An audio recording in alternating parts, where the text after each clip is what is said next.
주변에서 인기 있는 사람을 지칭하는 인사이더의 줄임말이 인싸. 우리는 무리해서 인싸가 되기 위해 나를 인싸로 만들어줄 유명한 연예인이 입었다는 제라탄 옷을 입고 누구나 가보다는 유명한 맛집에서 사진을 찍으며 유행하는 트렌드를 재빨리 따라갑니다. 인싸로 자리매김하기 위한 여러 인싸 아이템들을 자신을 내세우는 무기로 장착하면서 사람들의 이목을 끌고 있죠. 그리고 그런 사람들의 관심을 받는 자신의 모습을 바라보며 흐뭇해하고 즐거워합니다. 그래서 이번 시간에는 오늘날 살아있었다면 인싸로 불릴만한 고대 그리스 철학자를 소개할까 하는데요. 바로 그는 에피쿠로스입니다. 기록에 따르면 에피쿠로스는 친구들이 정말 많았다고 합니다. 그 수를 헤아릴 수 없을 정도로 말이죠. 그를 위한 동상도 세워졌다는 것을 미루어 짐작해보면 어느 정도로 많았을지 대충은 상상이 되겠네요. 그렇다면 그가 인싸가 될 수 있었던 비결은 무엇이었을까요? 외모였을까요? 도저히 모르겠네요. 혹시 라파엘로의 아테네땡에서는 그 답을 찾을 수 있을까요? 젊었을 때를 그려서일까? 아까보다는 훨씬 멋있네요. 아니, 그리고 이건? 고대 그리스 인싸들만 착용했던 월계수관?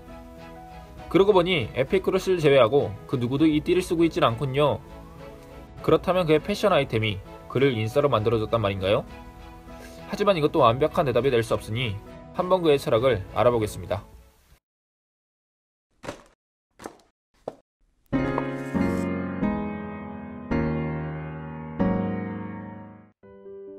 에피쿠로스는 아주 단순한 사유를 가지고 있던 사람이었습니다.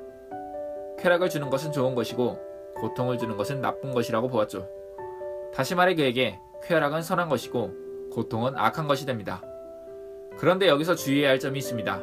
바로 우리가 알고 있는 쾌락의 모습과 에피쿠로스가 말하는 쾌락이 다르다는 사실이죠.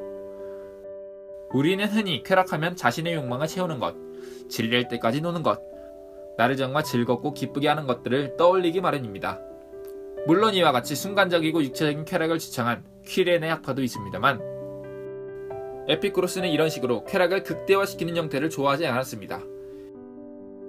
왜냐하면 마약이나 도박같이 강력한 쾌감을 주지만 우리에게 그와 상응하는 극심한 해를 가하는 것들도 있으며 담배나 술처럼 쾌락이 과다할 경우 고통을 안겨주는 경우들이 있기 때문이죠. 그래서 에피쿠로스는 생각을 달리합니다. 쾌락에서 고통이 나온다면 그것은 진정한 쾌락이 아니다. 진정한 쾌락은 바로 고통이 없는 상태구나 라고 말이죠. 그는 쾌락을 확장시키고 극대화시키는 것이 아닌 고통이 사라지면서부터 진정한 쾌락이 시작된다는 사실을 깨닫게 됩니다. 에피쿠로스는 사람에게 고통이 두 가지 형태로 찾아온다고 하는데요. 첫째는 질병이나 자연적 욕구의 결핍에서 오는 육체적 고통이고 둘째는 상처의 아픔, 괴로움과 두려움 등에서 오는 정신과 마음의 고통입니다. 먼저 그는 기본적인 의식주 생활과 건강만으로도 육체적 고통이 해결될 수 있을 것으로 보았는데요. 이처럼 육체적 고통에서 헤어나오는 것은 그에게 중요한 과제 중 하나였습니다. 그러나 그가 더 중요하게 생각했던 것은 마음과 정신의 평온함이었습니다. 왜냐하면 육체의 고통이 비교적 짧고 금방 지나가는 반면 마음과 정신의 고통은 과거와 현재 그리고 미래할 것 없이 오랫동안 지속되기 때문이죠. 우리는 다른 사람에게 상처받은 과거의 기억 때문에 아파하며 현재 자신의 처지를 다른 사람과 비교하여 괴로워하며 아직 다가오지 않을 미래의 죽음으로 인해 두려워하며 평생을 고통받고 있습니다. 에피쿠로스는 이러한 고통에서조차도 완전히 해방된 자유롭고 마음이 편안한 최고의 쾌락적 형태를 추구했는데요. 바로 그 상태를 일컬어 아타락시아라고 합니다. 정말 어려운 일이겠지만 아픈 기억보단 행복했던 기억을 떠올림으로 다른 사람과 비교하기보다 현재 자신의 모습에 만족해하므로 감격이 없는 죽음보다는 행복한 인생의 끝을 바라보므로 마음과 정신의 고통에서 하나씩 빠져나올 수 있다면 이보다 더 기쁜 일이 어디 있을까요? 에피쿠로스는 매일의 끼니를 약간의 빵과 물만으로 해결해도 불평하지 않았고 특별한 날에 치즈를 더해 진수성찬을 벌이는 검소한 삶을 살았습니다.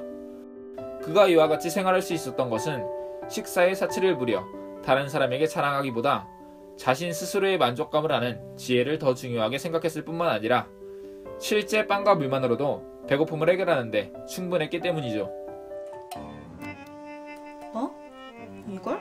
이게 반찬이 남았는데 좀 버리긴 아까운 것 같아서. 이걸 어떻게 먹어? 아니 왜 못 먹어? 밥 한 그릇은 뚝딱하겠구만. 이렇게 보니 그의 생각이 아주 단순하진 않았지만 한편으론 자기만족 같네요.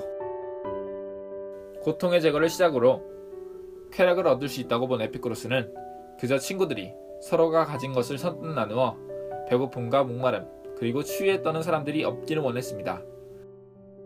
그리고 돈 많은 사람들이 고마워할 줄 알고 또 우연히 재산을 얻게 되면 어려운 사람에게 호의를 베풀 수 있는 그러한 우정과 사랑으로 걱정이 사라지고 마음마저 따뜻해지는 공동체를 희망했습니다. 그래서 아테네 근처 한 정원을 사들여 그곳에서 사람들과 함께 생활을 하게 되죠.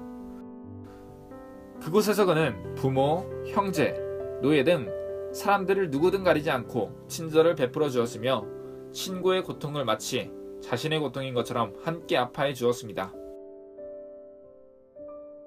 2000년이 훌쩍 넘는 시대의 인싸 에피쿠로스.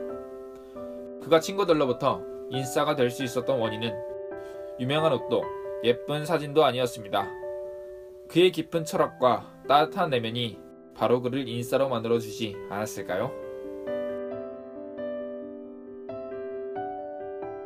이 영상이 마음에 드셨다면 좋아요를, 앞으로도 뜬금없는 책과 함께 철학을 알아보고 싶으신 분들은 구독 버튼을 꼭 눌러주세요.